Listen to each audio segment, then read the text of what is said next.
My wife told me she was leaving on a Saturday afternoon, and she said it the way you'd cancel a dentist appointment. No tears, no build-up, just 3 sentences and a packed bag already sitting by the front door.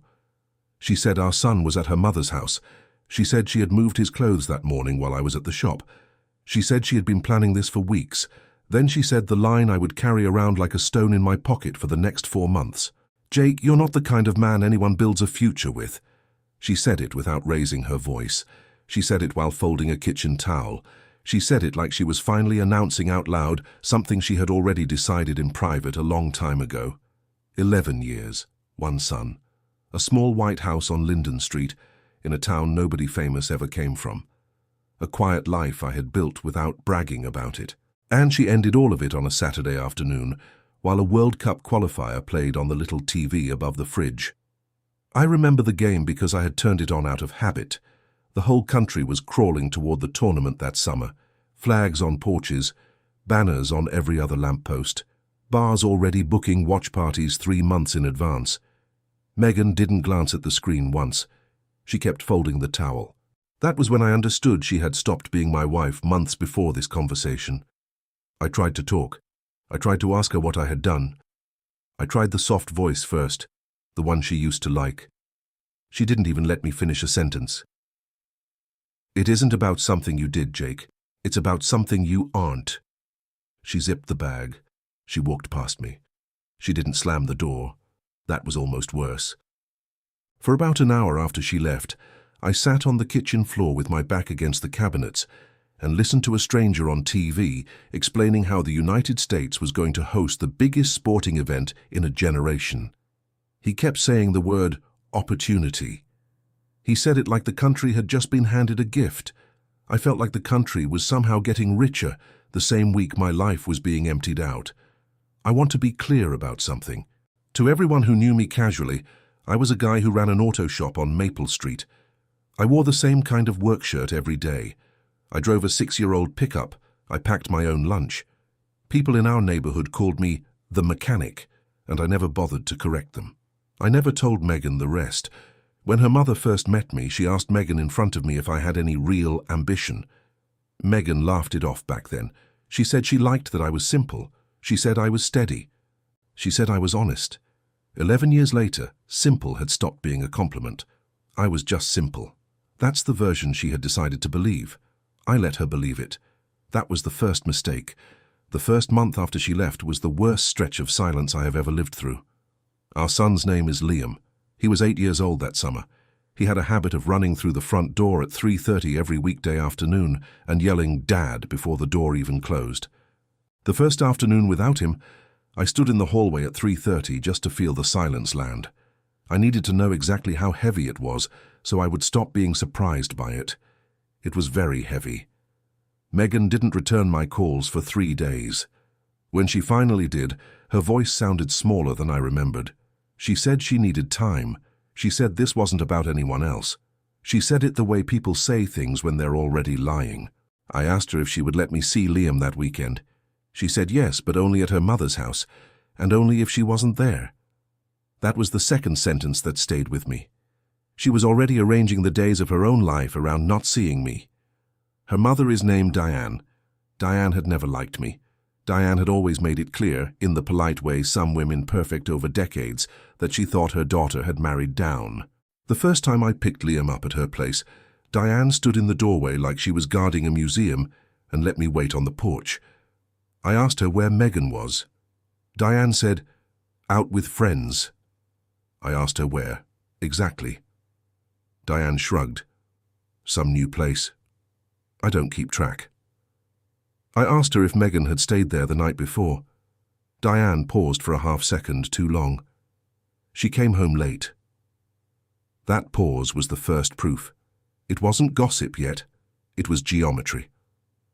The way her mouth moved before the answer told me there was a man somewhere I hadn't met. I drove home with Liam in the passenger seat and didn't say a word about it. He was telling me about a kid in his class who had a USA jersey for the World Cup with the captain's number on the back. He wanted one too. He asked if we could go look that weekend. I told him yes. I told him whatever he wanted. I had a stack of receipts at home. that would have answered his question for him in a way he was too young to understand. He didn't need to know what his mother had walked out of. Around the second month, the rumors found me. That's the strange thing about a small town. Nobody comes up to you and tells you the truth directly. They tell you sideways, with their eyes, with the way conversations stop when you walk into the diner on Hill Avenue, with the way the woman at the bakery suddenly remembers she has to check on something in the back when you order coffee. By week 6, I knew there was a man. By week 8, I knew his first name. By week 10, I had seen him. His name was Brett. I want to describe Brett honestly, because the truth of him matters later. He was the kind of man who walked into a room and rearranged the room around himself before anyone asked him to. Late 30s. Tan you can only get from spending money on it. White teeth. A watch big enough to use as a weapon. He worked in something he called sports activation.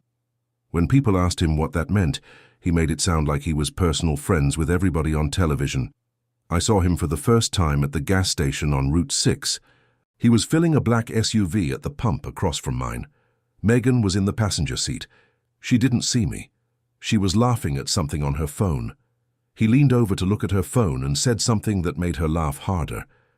I had not seen her laugh that hard in 2 years, 11 years, and I had not made her laugh like that in 2 years. I want to tell you that I confronted him. I want to tell you that I walked over to that pump like a man in a movie and made a scene. I didn't. I sat in my truck and watched them drive away. I wrote down the license plate on the back of a receipt because that was the only useful thing I could think to do with my hands.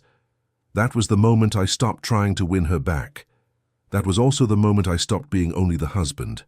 Something else woke up that afternoon at the gas station, and it didn't go back to sleep. A few nights later, I was sitting on the back porch when my phone rang. The caller ID said Marcus. Marcus has been my lawyer for 9 years. Marcus is one of 3 people in the entire state who knows what I actually do for a living. Jake, he said, we have a situation. Are you sitting down? I told him I was. He said the name of the company first. East Side Sports Group, that's what's on the paperwork. That's the name on the loan documents and the lease agreements and the LLC filings. I inherited it from my Uncle Ray when I was 27, and I kept his name on the letterhead because I liked the way it sounded. It's not just an auto shop. It never was. East Side Sports Group owns 14 sports bars across 3 counties. Some of them are the kind with 20 TVs and a stage for live music. Some are smaller. All of them together do enough volume that during football season we run a coordinated logistics team out of a warehouse off the interstate. The auto shop on Maple was Uncle Ray's first business. I kept it because I liked working with my hands. I liked having somewhere to go that smelled like motor oil instead of fryer grease. I never told Megan. In the beginning, I didn't tell her because we were dating and I didn't want her to choose me for the wrong reasons. Then we got married, and I didn't tell her because she said she liked our simple life. Then Liam was born, and I didn't tell her because keeping the income separate felt like protecting him from something I couldn't name. By year 9, the secret had grown into a wall I didn't know how to climb back over. Marcus knew. My accountant Steve knew. The bank knew. Everyone else in my life thought I patched up trucks and went home at 6. Jake, Marcus said again, there's a guy who has been calling our offices for 2 months. He says he has a partnership proposal he can't take to anyone else. He's been getting more aggressive. Yesterday he showed up in person. I had Linda turn him away. I asked Marcus what kind of partnership. World Cup. He's pitching a group of sponsorship activations across our properties. Watch parties, branded events, premium suites, sponsor takeovers. He's saying he has commitments from 3 major brands that fall apart if he can't deliver our footprint. I asked Marcus what the man's name was. There was a pause on the other end. The kind of pause that tells you something important is coming, and you should hold still while it lands. Brett Calloway. I didn't say anything for about 10 seconds. Marcus is a careful man. He has been my lawyer long enough to read silences. Jake, do you know him? I know who he is. Should I be worried? I told him to keep doing what he was doing. I told him to make sure the front desk kept turning Brett away. I told him I would call him back in a few days. I sat on the porch for a long time after that. The cicadas were loud. Somewhere down the street a neighbor was watching a soccer match with the windows open. I could hear the announcer's voice rising and falling like a wave. Brett needed me. Brett didn't know he needed me. Brett was sleeping with my wife while desperately trying to get a meeting with the man whose name was on the paperwork that could make or break his entire career. That was the first time since the Saturday in the kitchen that I felt something other than grief. I felt patient. I drove past one of our flagship locations the next afternoon. It's called The Crossbar, and it sits on a corner downtown with 2 stories of windows. The entire facade was being draped that week with a vinyl wrap for the tournament. Workers on a lift were unfurling a panel that read World Cup HQ in letters 6 feet high. Inside, the staff was hanging banners from the ceiling. The general manager, a woman named Tara who has worked for me for 7 years, was directing traffic with a clipboard. She didn't know I owned the building. She knew me as Mr. Ray's nephew, who came around to consult on operations every once in a while. I parked across the street and watched. 3 different sponsors had signage going up, 2 beer brands and a snack company. A 4th banner was missing, with a hole in the layout where it should have been. I knew because I had seen the floor plan 3 weeks earlier. That 4th banner was the one Brett was trying to deliver.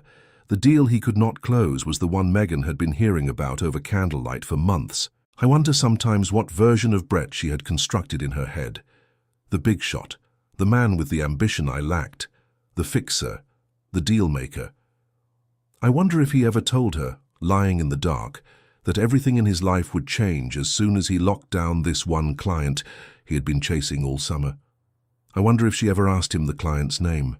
If she had, I think the next 4 months of my life would have been very different.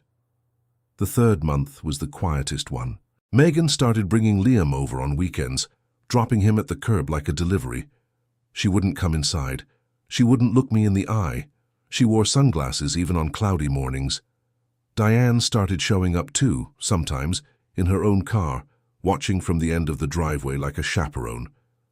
I didn't ask questions. I asked Liam questions instead, the gentle kind. How was school? Who did he sit next to at lunch? Did he like his teacher? Was he sleeping okay at his grandma's?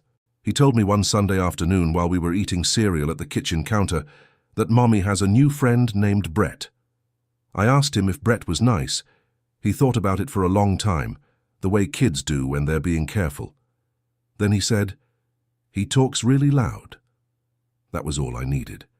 He said it the way you'd describe a dog that barks too much. By the 4th month, I had stopped expecting her to come back. That was important, because the thing that finally broke the pattern only worked because I had stopped expecting it.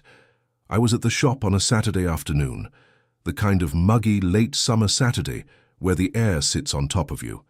I had a 1996 Bronco up on the lift, and one of my guys, a kid named Dylan, was helping me with the brake lines.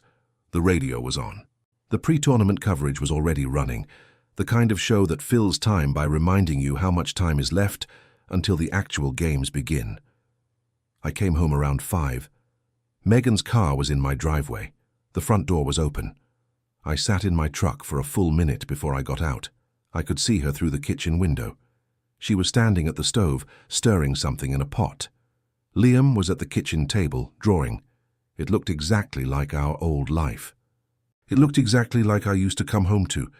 I felt my hands tighten on the steering wheel. She turned and saw me through the window. She gave me a small wave. Not a happy wave, a tired one. I went inside. She had cooked, chicken and rice. She had cooked the way she used to cook when we were broke and newly married, the slow, simple way, the way that made the kitchen smell like the first apartment we ever shared. There was a bottle of cheap red wine on the counter. She had even set the table for 3. She turned to me and said, "I thought maybe we could eat together, the 3 of us, like before." I asked her where this was coming from. She wiped her hands on the dish towel. The same dish towel, I swear, that she had been folding the day she walked out. "Sometimes I think I'm an idiot, Jake." I did not respond to that. I sat down at the table next to my son. Liam looked up at me with his eyes wide, almost asking permission to be happy. I gave him a small nod. He smiled like he had won something. We ate. She talked. More than she had talked to me in 2 years. She talked about Liam's school. She talked about the neighbor's dog. She talked about a vacation we had taken years ago to the lake. She did not talk about Brett, and she did not talk about why she had walked out, and she did not talk about why she was sitting in my kitchen on a Saturday night cooking food the way she used to cook it. She started to cry once quietly between sentences. She said, "You always treated me well." She said it in the past tense. That was the moment my chest got hot. She said it like a woman who had recently been treated badly somewhere else and had come back to compare notes. I didn't say anything. I let her keep talking. I watched her the way you watch a fire on a hill, from a safe distance, knowing it can still come down toward you if the wind changes. After dinner, she asked if she could stay the night. She asked if she could put Liam to bed. She asked if she could sleep in the guest room or, if I didn't mind, in the small bed in his room with him. She asked it in the voice of someone who used to live in the house and was hoping the house remembered her. I told her she could do whatever she wanted. I told myself I was being generous. I was also being patient. I watched her tuck Liam in. She read him a book. She kissed him on the forehead twice. He looked at her like she had come back from a war. When she came out of the room, she stood in the hallway in one of my old t-shirts, the grey one she always used to sleep in years ago. She looked at me for a long time. She did not say, "I'm sorry." She did not say, "I made a mistake." She just looked at me the way someone looks at a door they used to have a key to. I almost said something. I almost asked her if she was coming home. I almost forgave 11 years of distance in one quiet hallway on a Saturday night in August. That was when the horn started outside. It was loud. It was insistent. It was the kind of horn somebody leans on when they don't care who hears. Megan went pale. She turned toward the front of the house like she'd heard a gunshot. The horn kept blaring. 3 short bursts, 3 long ones, 3 short ones again, like he was trying to spell something out. Then a man's voice, drunk or close to it, screaming from the curb. "Megan, I know you're in there. Megan, pick up your damn phone. I love you. Don't do this to me." The voice sounded like a man who was used to getting his way and was not used to losing. I knew the voice before I saw the face. I had heard pieces of it on a voicemail Marcus had forwarded to me 3 weeks before. I walked to the front window. I pulled back the curtain. There was a black SUV parked at an angle on my lawn. The driver's side door was open. A man was leaning on the horn with one hand and waving a phone in the air with the other. The streetlight caught his watch, the same watch I had seen at the gas station on Route 6. Brett. The man Megan was sleeping with was standing on my front lawn at 10 o'clock on a Saturday night, screaming her name. The man who had been calling my lawyer's office twice a week for 2 months, begging for a meeting that would save his career, was the man who had taken my wife. He didn't know it was my house. He didn't know whose house he was standing in front of. He didn't know that the front door he was about to make a fool of himself in front of belonged to the only man in the state who could keep him from drowning. I let the curtain drop. Megan was already pulling on her shoes. She wouldn't look at me. She mumbled something about handling it. She mumbled something about explaining later.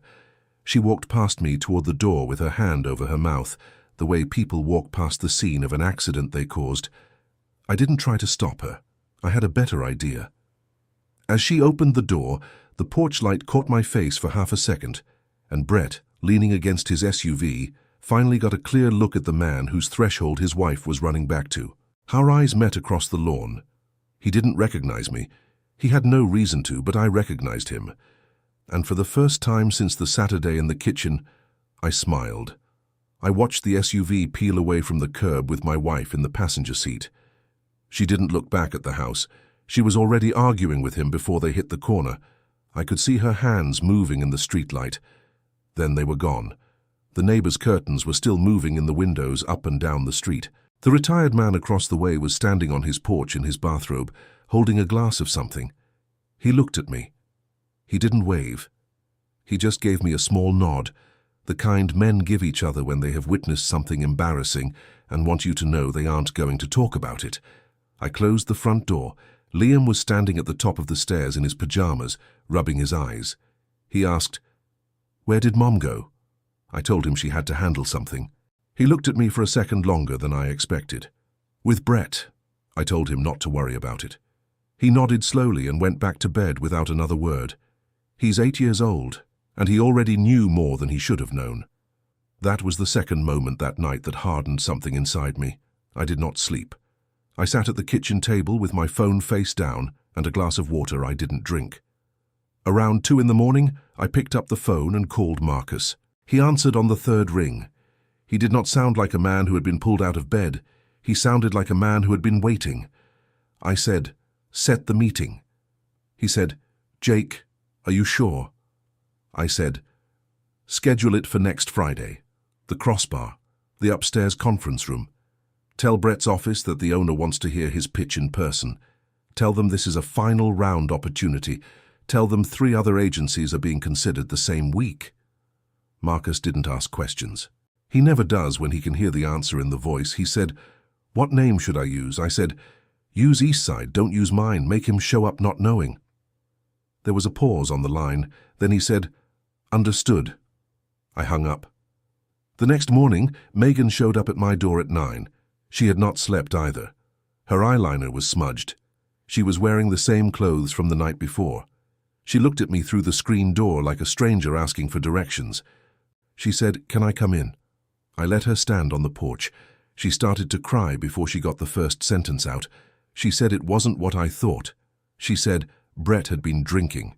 She said he had been under enormous pressure with work. She said he had been begging her not to leave him. I said, "Why would he be begging you not to leave him, Megan?" She didn't answer. I said it slower. "Why would a man drive to my house drunk, screaming your name on my lawn unless he believed you were already leaving?" She looked at the porch boards. She said, "It's complicated." I told her it was very simple. I told her she had walked out of an 11-year marriage for a man whose entire life depended on a phone call he could not get returned. I told her she had thrown out a husband for a man who was, at that very moment, drowning quietly in a deal he could not close. She looked up sharply. "What are you talking about?" I told her not to worry about it. I told her I would be filing for full custody of Liam on Monday. I told her my lawyer would be in touch. I closed the door before she could answer. I want to be honest about how I felt that morning. I did not feel powerful. I felt sick.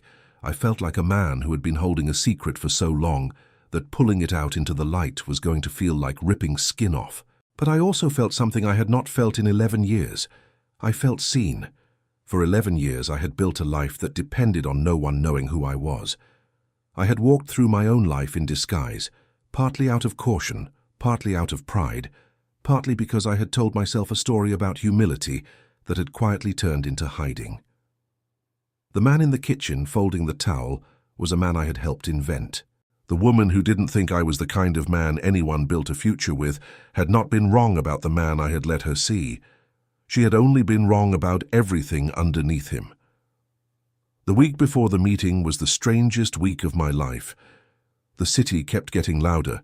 The tournament was 11 days away. The flags on the porches multiplied. The bars hung schedules in their windows.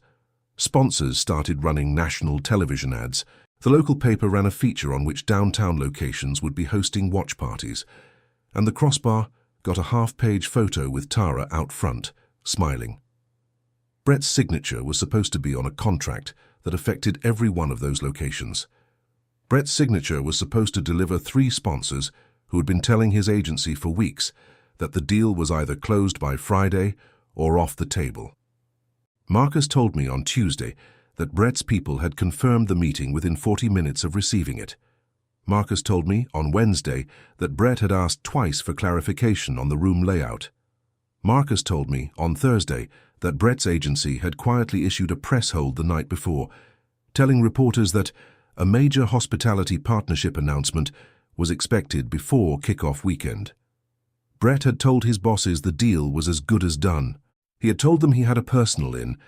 He had not told them that his personal in was a married woman whose husband he had never met. On Wednesday evening, Megan showed up at my door again. She wasn't crying this time. She was angry. She said, "What did you say to him?" I asked her what she meant.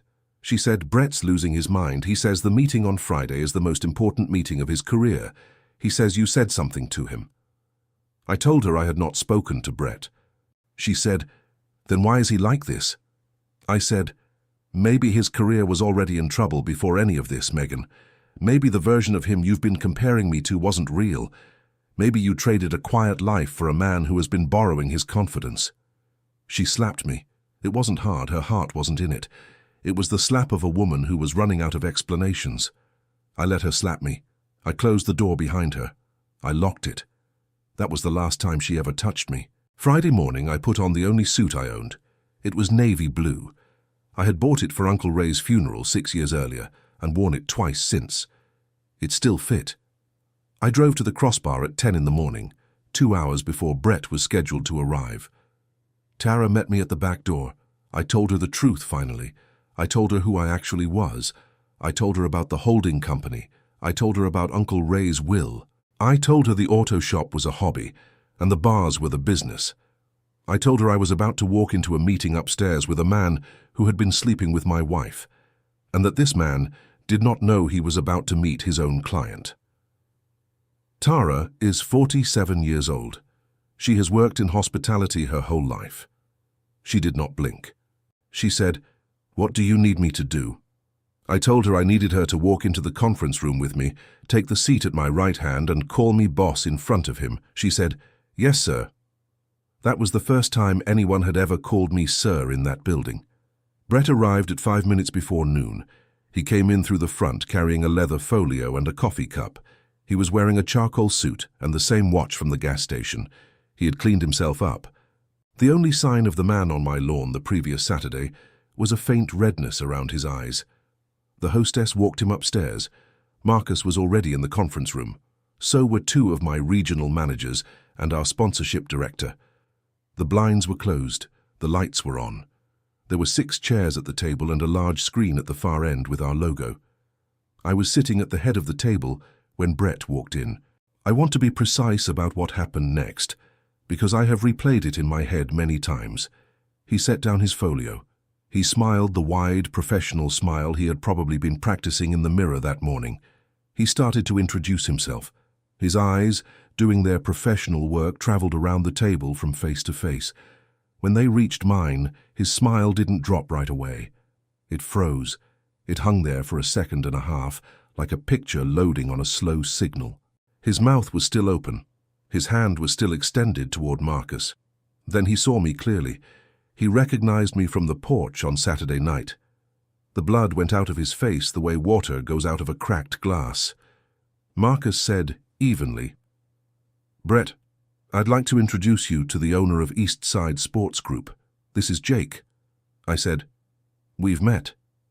Brett tried to recover. I have to give him credit for that. He sat down. He cleared his throat. He opened his folio. His hands were shaking, and he tried to hide them by pressing them flat against the table. He started his pitch. He got about 90 seconds in before I stopped him. I said, "Brett, before we go any further, I need you to understand something." He looked up. I said, "The reason your phone calls have not been returned for 2 months is because the owner of this company has been a few feet away from your life the entire time.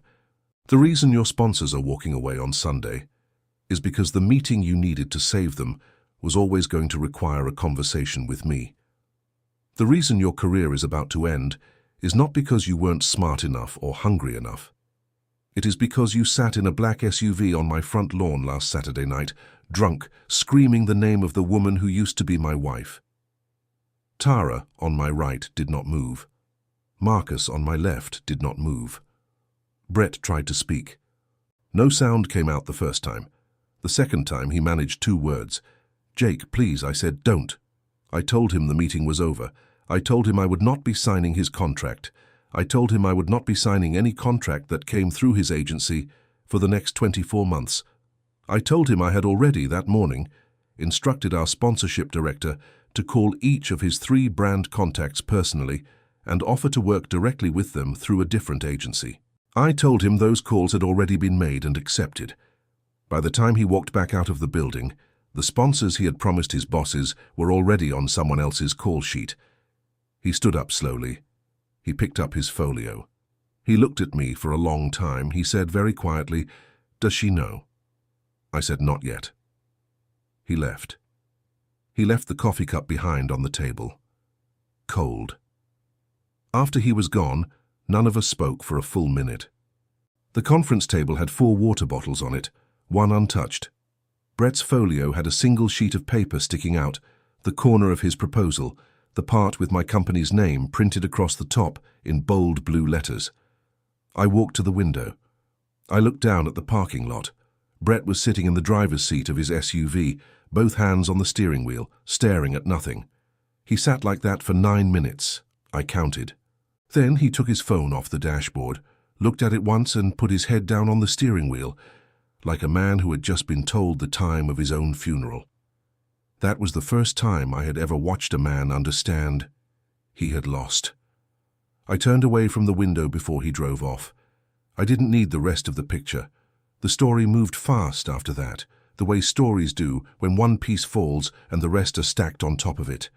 His agency fired him before the end of the day. I learned this from Marcus, who learned it from a contact at the agency, who said the call from the CEO was made within an hour of Brett's return to the office.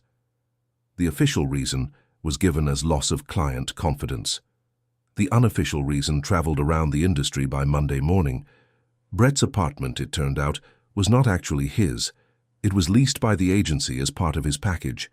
He was out of it by Wednesday. His SUV was a company lease. That went back too. The watch, I was told later, had been a loaner from a brand he was supposed to be promoting.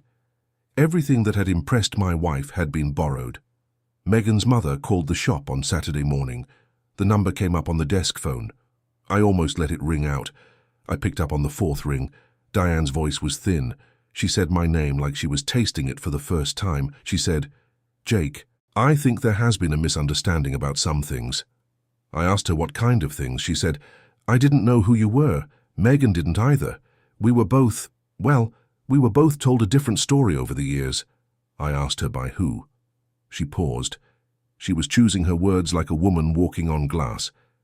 She said, "By her, mostly. By Megan." That was the line I had waited a decade to hear from that woman, and now that I was hearing it, I felt nothing in particular about it. She said, "Jake, I would like to bring Liam over Sunday morning. I would like to see him and maybe see you. I think we should talk." I told her Sunday morning didn't work. I told her she could call my lawyer. I hung up before she could answer. She came to my door on Sunday afternoon.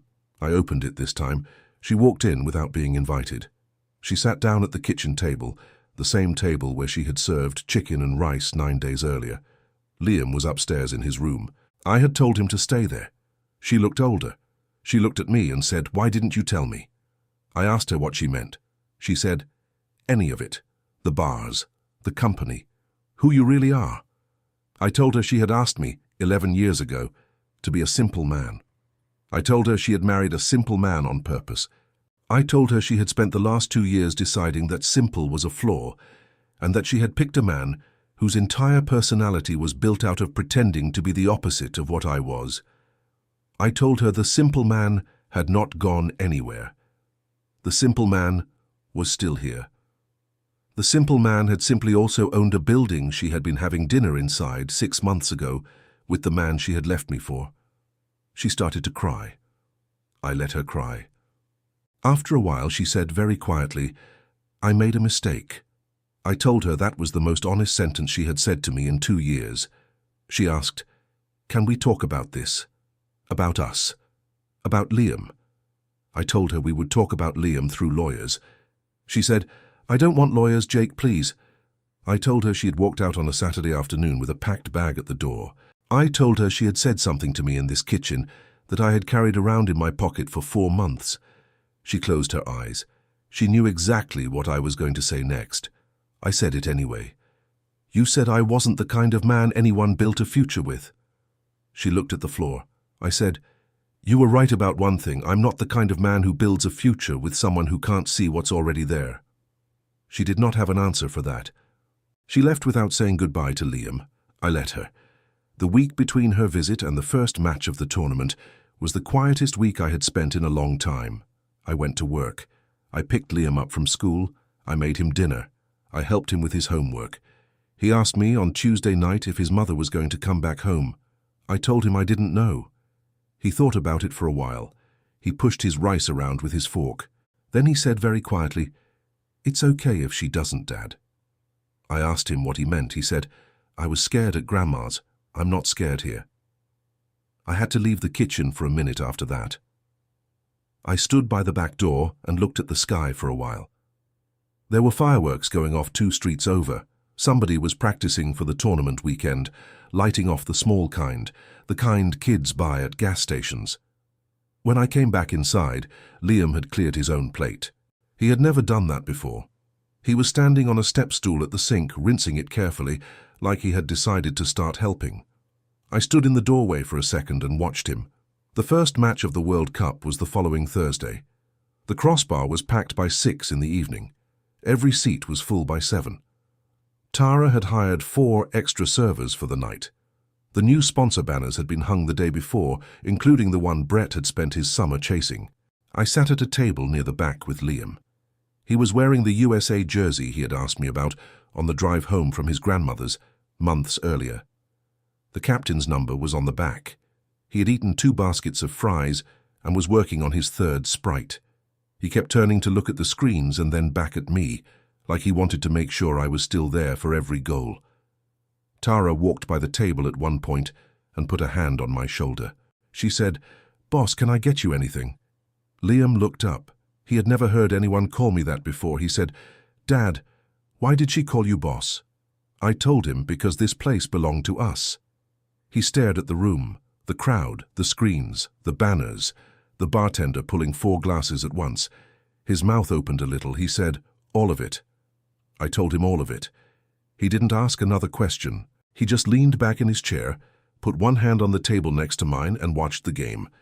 When the United States scored their first goal, the entire room stood up. Liam jumped onto his chair. The roar shook the windows. Outside, on the sidewalk, people who had been walking past the building stopped to look in through the glass. I did not stand up. I sat in my chair with my hands on the table and watched my son scream with joy for a country and a tournament, and a moment that had nothing and everything to do with me. Around the 70th minute, an older couple at the bar turned their stools around to face the table next to mine. The man looked at me for a long moment. He had been a regular at our location on Webster Avenue for years. He raised his glass in my direction. I raised mine back. His wife squinted at me, then looked at Tara behind the bar, then back at her husband. She said something to him I could not hear. He nodded once. She turned in her stool to face me directly. She gave me a small wave and a small smile, the kind a woman gives a man whose name she has just learned for the 2nd time. I thought about the kitchen. I thought about the towel.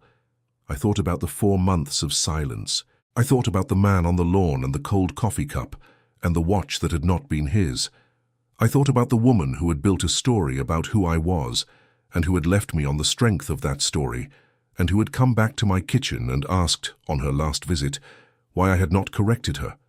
The answer, the real answer, was that I had wanted her to choose me without the company. She had chosen something else without it. That had been her answer. The crowd around me was still cheering. Liam was still on his chair. Tara was bringing another round to the table next to ours. The banners I owned were swaying slightly in the air conditioning. I picked up my water glass. I did not toast anyone. I just drank it slowly, the way a man drinks water in his own house on a quiet night.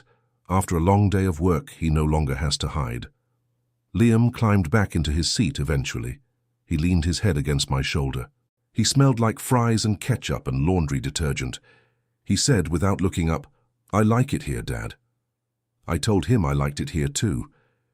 He fell asleep against my arm in the 3rd minute of stoppage time. I carried him out of the crossbar at the end of the match, past the cheering room, past the staff who now knew my name, past the front doors with the giant vinyl wrap that read World Cup HQ. The night was warm. The flags on the porches were still up. I drove him home in my 6-year-old pickup. I tucked him into his bed in the small white house on Linden Street. I stood in the doorway for a minute and watched him breathe. 11 years. 1 son. A small white house. 2 cars in the driveway. A woman who had told me on a Saturday afternoon that I was not the kind of man anyone built a future with. I turned off his light. I had built one anyway. What would you do in this situation? Be honest, or did this remind you of someone? Tell me in the comments. And if this made you think about your own relationship, I left something in the description that can help you build something stronger. Subscribe if you want more stories like this every day, and share this with someone who needs to hear this story.